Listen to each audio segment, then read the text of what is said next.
Just wait, they said. Something big is coming. My name is Emma. I'm 25. I live alone in a small town just outside Seattle, in a house I renovated with my own hands. I run a small graphic design business, not glamorous, but steady, quiet, like most of my life. My family doesn't really call me Emma anymore. When they mention me, if they mention me, it's usually just your sister or her. Sometimes I catch myself staring at old family photos, wondering when I became a footnote in their story. Last Christmas, Zach called me the quiet one at dinner, like it was a joke, but no one laughed. Sometimes I wonder if I faded or if they blurred me on purpose. So when Mum called 3 weeks before my birthday, I assumed it was a pocket dial, but she spoke first. "Hi, honey. I was just thinking, what day is your birthday this year?" I told her. "August 22nd, same as it's always been." She made a little sound, almost like a giggle. "Well, maybe keep the day open, okay? Don't book anything." Something's in the works. Her voice was too bright, like she was selling me something. I pressed, "Mum, what's going on?" She dodged. "Oh, you know, just family stuff. Trust me, it's special." I asked her, "What kind of something?" She just said, "You'll see, it's big." 4 days later, my older brother Zach texted me. "Clear your day, you'll like what's coming. It's about time," I replied. "What's the plan, Zach?" He sent back, "Can't spill yet, just don't flake." His secrecy stung like I wasn't worth the details. Zach doesn't usually text me, not unless he needs design advice for his condo or a last-minute gift idea for Mum. But this time, he didn't ask for anything. He just sounded in on something, which made me hesitate. My family doesn't do birthday surprises. Not for me. Not since college, really. After I'd turned 20, they stopped even trying. There was the year they sent a group text at midnight, 2 emojis and no name. I still have that text, 2 balloons staring back like an apology that never came. The year they told me they'd do something later and later never came. I called Dad once, asked if we'd celebrate. He said, "We're busy, kid. You get it."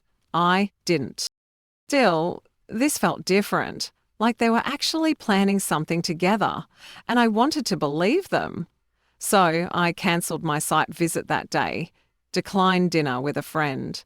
I even bought myself a small cake chocolate with a sugar flower on top from the same bakery my dad used to stop at when I was a kid. I stood in line for 20 minutes, remembering how Dad would wink and sneak me an extra cookie. Then I was buying my own memories. I cleaned the kitchen, lit a candle, set 2 plates on the table, not because I thought someone would show up, just in case. I put on the pearl earrings Grandma gave me when I was 14, and I waited.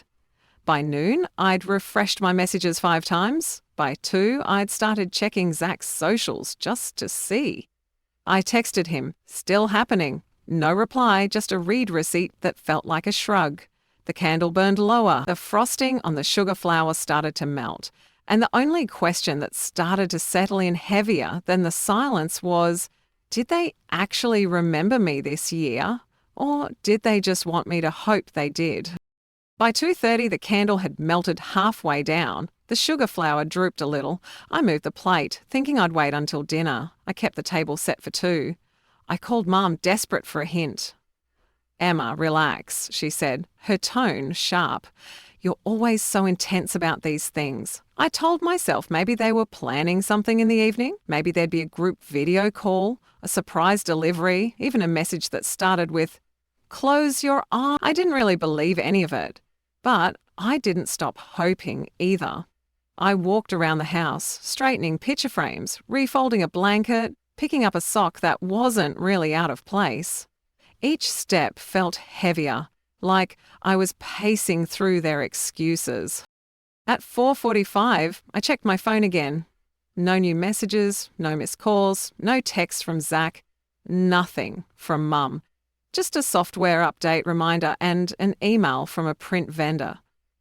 I thought about calling them, just asking directly, is something still happening?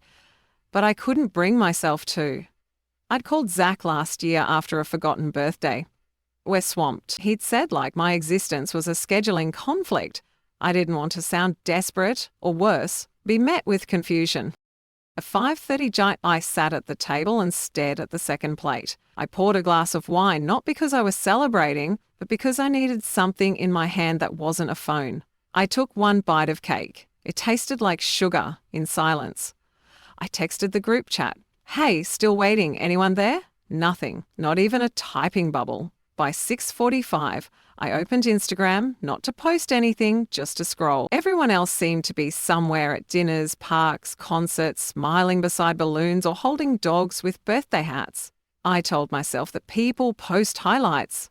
I told myself not to read into it, but my own screen was still quiet. No tags, no notes, no happy birthday. Emma. I refreshed the family group chat.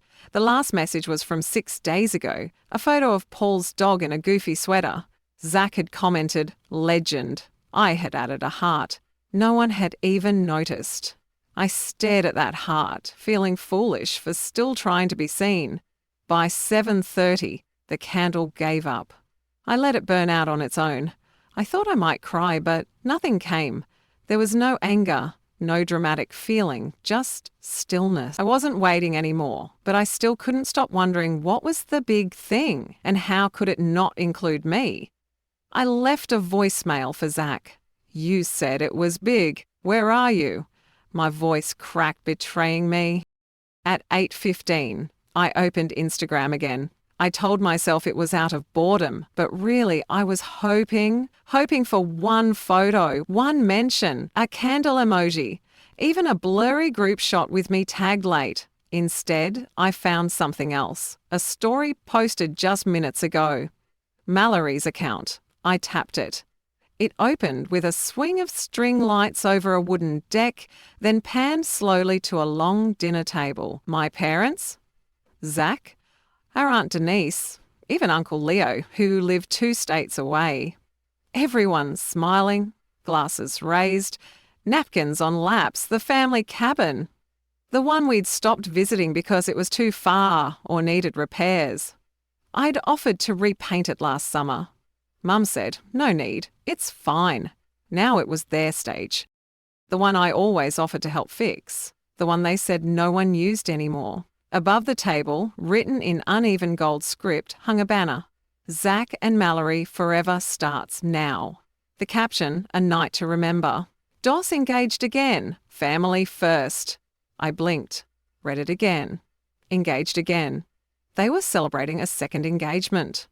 Not even the first, just a party, a redo. I called Zach right then. It went to voicemail. You cleared my day for this? I said, voice shaking. You replaced me with a banner? And somehow that had replaced my birthday. They hadn't forgotten. They had made a choice. And then I saw her, Mallory in soft pink, smiling, laughing, head tilted just enough to reveal the necklace, the locket. It caught the light for a moment, unmistakable. Oval, worn smooth at the edges with a small etching of leaves along the border. My grandmother's, the one she wore every holiday, every graduation, the one she let me hold at her bedside when I was 14 and whispered, this is for you, baby, when you're grown, when it's your time. I messaged Mallory, that locket. Why do you have it? No response, just a view notification. After she passed, I asked about it once. Mum said she was keeping it safe. That was the end of it, until now. Mallory wore it like an accessory. No hesitation, no meaning. I tapped to the next story. My mother was hugging her, wiping away a tear. The caption read, gained a daughter tonight.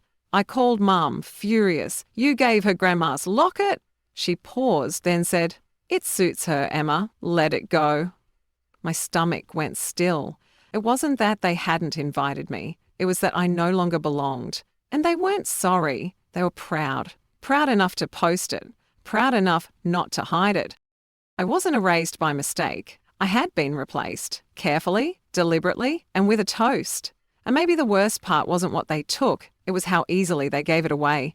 I was 14 the last time I held the locket.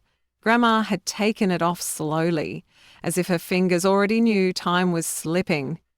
We were sitting on her screened-in porch, a tray of orange slices between us. The summer air was thick and sweet. She looked at me. Really looked. Not through me. not past me, just at me. "You've got quiet eyes," she said, "like your mama did when she was little." Then she reached for the necklace, unhooked the clasp and pressed it into my palm. "This one's yours," she whispered. "When you're older, when the time is right." Inside the locket was a photo of her and Grandpa on their wedding day, both grinning like they'd gotten away with something. The other side held a folded paper heart cut unevenly. My name was scribbled on it in fading blue ink. Emma Lee. I remember asking, "Should I keep it now?" She smiled. "No, but you'll know when it's meant to be yours." Years later, I asked Mum about it again. "It's somewhere," she said, annoyed. "Why do you care so much?" After she passed, I waited a few months before asking Mum about it. She brushed it off. "Oh, that old thing. I think I packed it up with her scarves. I'll check later." She never did, and I never asked again. I told myself it wasn't about the locket. It was just a thing. I had the memory. That was enough. But I lied to myself more than once over the years.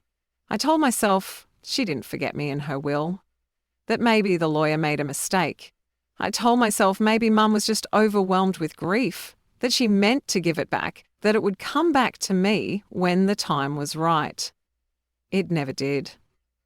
I texted Dad. "Did you know about the locket?" He replied, "It's just jewelry, Emma. Don't make it a war." And now seeing it around Mallory's neck resting like nothing against her expensive dress, I realised something. They didn't forget my name. They saw it and decided it didn't matter. The locket wasn't just metal. It was proof someone once looked at me and said, "You matter most." And now that proof belonged to someone who hadn't even been there when it was promised. I posted a cryptic story, a photo of my empty table. Caption, "Waiting for nothing." Zach viewed it but said nothing. I didn't say anything that night. Not to Mum, not to Zach, not even to Mallory. There was nothing to say. Nothing that wouldn't sound smaller than what they'd already done. Instead, I turned my phone face down and closed the curtains. By morning, I was empty. Not sad, not furious, just done. I opened the family group chat, scrolled through months of shared links, photos of Paul's dog, birthday emojis for Zach, casserole recipes from Aunt Denise. My name or anything about me barely appeared. It wasn't a mistake. It was a pattern. I clicked leave group. No message popped up. No, are you sure? Just gone. I sent one last group text before leaving. I deserved better. No one replied. Then I went to Instagram. Unfollowed Zach, unfollowed Mallory, muted Mum's account. Not out of spite, but survival. And then I paused. I opened Zach's profile one last time. His story was still up. He'd added something overnight. A short clip. Mallory blowing out candles. My father clapping in the background. My mother holding up a wine glass. And Zach's voice saying to the only woman who ever made this family feel whole. I called him again. "The only woman?" I said when he picked up. He stammered. "Emma, you're twisting it." I hung up. I replayed that line 3 times. The only woman. So that's what I was. Now a placeholder, a silence, a role waiting to be recast. It wasn't just Mum and Dad who let me drift. It was Zach too, the same brother who once built a Lego bridge with me for 3 straight days. The same Zach who called me after his first breakup, asking if sadness was supposed to feel like hunger. He had said, "Clear your day," and he had used that day to celebrate someone else. No apology, no explanation, just erasure. I closed the app. I left a voicemail for Mum. "You chose her over me. I'm done chasing." She never called back. That afternoon, I boxed up the last framed photo I had of all 4 of us. It had been taken at the cabin before Mallory, before silence. I wrapped it in newspaper and slid it to the back of the closet. I didn't delete it, but I didn't need it out in the open anymore.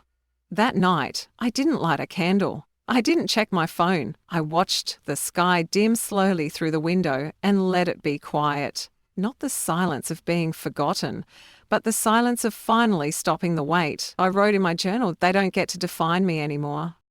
And the question that kept echoing, the one I hadn't dared ask until now, If this is what they do when they say they love me, what would they do if I asked for nothing? The message came 4 days later. It wasn't from Mum. Not from Dad either. It was from Zach. "Hey, saw you left the group. Everything okay?" I stared at the screen for a long time. It was the kind of text you send when you already know the answer, but hope the other person will lie to make it easier. I replied, "You know why, Zach. Stop pretending." He didn't respond. 5 hours later, another ping. "Look, I get that you're upset, but can we just talk?" Mallory didn't mean anything by it, neither did Mum. I called him. "You let her wear Grandma's locket," I said. He sighed. "It's not about you, Emma." I snapped. "Then why does it feel like it is?" Still no reply. The next day he called. I let it ring out twice. Then he texted again.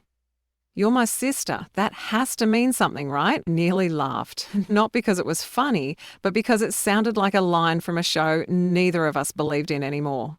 I texted back. "It meant something when you needed me. Not anymore." By the end of the week, Mum emailed. "Hi, sweetheart, we missed you last weekend. It was all very last minute. Hope you're well. Let's catch up soon." No mention of my birthday, no apology, not even a "sorry, we forgot," just polished nothing. But the subject line stayed with me. Still family. Still, as in despite everything, as if they had done something noble by thinking of me at all. I replied, "Family doesn't erase family. You did." She didn't answer. A few days later, Zach showed up at my door. He didn't call first, just stood there holding a bag of bagels from our favourite bakery like that could undo the rest. I opened the door, but not wide. He held out the bag, blueberry and plain, like always. I didn't take it. He shifted awkwardly. "Look, Emma, I know you're hurt, but do you really want to make this a thing? It was just a celebration. It wasn't about you." I stared at him. "You made it about me when you forgot me." He sighed. "I'm getting married. Can we not start this whole division thing right now?" There it was, the ask. Not for understanding, not for repair, just for peace. His version of peace. "Can we just move on?" he added softly. "Move on?" I said. "You celebrated her with my locket, my day, my family. What's left for me?" I looked at him then, not as my brother, but as someone who had picked a side and needed me not to cause trouble. I said, the only thing I knew he wouldn't argue with. "I'm not trying to ruin anything, Zach. I'm just not pretending anymore." He left the bag on my porch. I threw it out. He nodded like that settled it, like I had agreed to silence. But I hadn't. I had just agreed to be done. I didn't go to the bridal shower. Didn't RSFP. Didn't respond to the AIT Mallory's cousin sent with pastel clip art and forced exclamation points. I wasn't surprised they invited me. It looked good, kept things neat. On paper it proved there were no hard feelings. I let it sit in my inbox unopened until it expired. Mallory texted me, "You're invited, you know. Don't be dramatic." I didn't reply. A week later, Mum called. I picked up this time. "Sweetheart," she said, like nothing had happened. "Everyone missed you." I stayed quiet. Zach said, "You're still upset. We didn't mean to leave you out. Things just moved fast. You know how it is." "No, Mum, I don't," I said. "You gave her my locket. You planned a party on my birthday. You looked away." I almost said, "I know exactly how it is," but I didn't, because silence speaks louder when people expect forgiveness. Then she asked, "Will you come to the wedding at least? It's important to your brother." I didn't answer right away. I looked around my house, the space I built, the life I built without them, and realized something I hadn't been able to say before. "I used to be there," I said finally. "You just didn't look at me." The line went quiet. Not dropped, just hollow. Mum cleared her throat. "That's not true, honey." But it was, and she knew it. "You saw me, Mum," I said. "You just chose her instead." I didn't say anything else. Didn't hang up. I just let the silence stretch between us until she muttered, "Well, let me know." Click.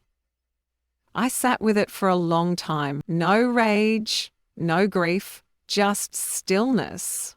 Not the stillness of waiting, the stillness of being done. I wrote on a sticky note, "I am enough," and stuck it to my mirror. I used to be there. You just didn't look at me. A week before the wedding, I wrapped the locket. Not in a gift box, not in tissue paper, just a plain white envelope, the kind used for utility bills or court summons. I slipped the locket inside, still warm from my palm. No note, no card, just the necklace. I walked it to the post office myself. The clerk asked if I wanted tracking. I said no. I addressed it by hand. Mallory Green, C.O. Zachary West. Then I mailed it. No return address, no name, just the locket going exactly where they thought it belonged. I whispered to myself, "This isn't yours anymore," as I dropped it in the slot. Now, I didn't need it back. I didn't need them to understand. I only needed it out of my house. That Sunday, I received one final message from Zach. "Did you send this?" I didn't reply. There was nothing left to clarify. He called later. "Why'd you send it back?" he asked. "It was Grandma's gift to you," I said. "Exactly, and you gave it away." That night, I took down the last photo of my family still hanging in the hallway. I replaced it with something I had framed years ago, but never displayed, a simple sketch I made in college. A chair drawn in charcoal sitting slightly off-centre in an empty room. One chair unoccupied still. I hung it straight, stepped back and looked. A reminder I was there. I told myself, this is my space now. They don't get to fill it. I stayed at the table long after my seat had been cleared. They wouldn't say my name at the wedding. They wouldn't toast me in speeches. They might not even notice the envelope arrived, but they'd know. Somewhere deep and wordless, they would know I saw everything. I remembered, and I chose to leave the door open behind me, not so I could come back, but so they'd know I didn't have to. If you ever left quietly, just so they'd feel the silence louder, you don't need to explain. Just leave a dot.